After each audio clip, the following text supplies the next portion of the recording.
तो लोग भी कहते हैं कि अगर सब इतना आसान है तो इतनी मेहनत क्यों कर रहे हैं आप इतना ट्रैवल कर रहे हैं, दिन में 5, 4, 6 रैली, 4-5 रैली कार्यक्रम, कोई इस प्रदेश में तो कोई दूर दूसरे प्रदेश में, आप निरंतर लगे हुए हैं, हर कोई देख रहा है।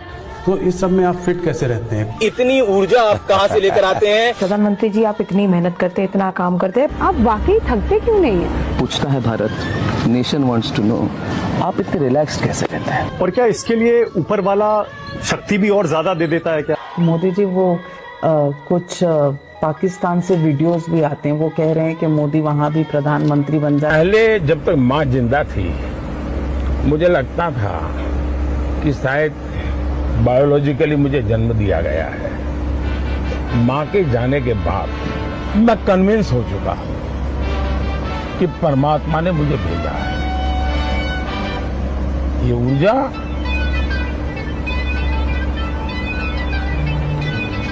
बायोलॉजिकल शरीर से नहीं मिली है। मैंने ये कहा कि आरएसएस कोई दखल नहीं देता, लेकिन ये भी तो झूठ है। आपका हिंदुत्व का नारा था जिससे कि आपकी लोकसभा में 2 सीट सन 84 में आई थी, वहां से बढ़ के आप लोग बढ़ते बढ़ते 1998 में सरकार बनाने के मुकाम तक पहुंच गए। अब आपका हिंदुत्व का नारा भी फेल कर गया। इस इलेक्शन में आपने फिर एक इलेक्शन गिमिक के तौर पे वंदे मातरम और सरस्वती वंदना की बात करी, लेकिन लोग समझ गए कि ये सिर्फ वोट लेने के लिए इलेक्शन टाइम पे एक सेंटिमेंटल इशू को उठाते हैं। हिंदुत्व ये भारतीय जनता पार्टी का कभी चुनावी नारा नहीं रहा है।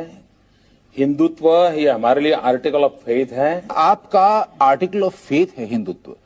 तो ऐसा क्यों होता है कि जब इलेक्शन आता है तभी आपकी फेथ एकाएक उजागर हो जाती है?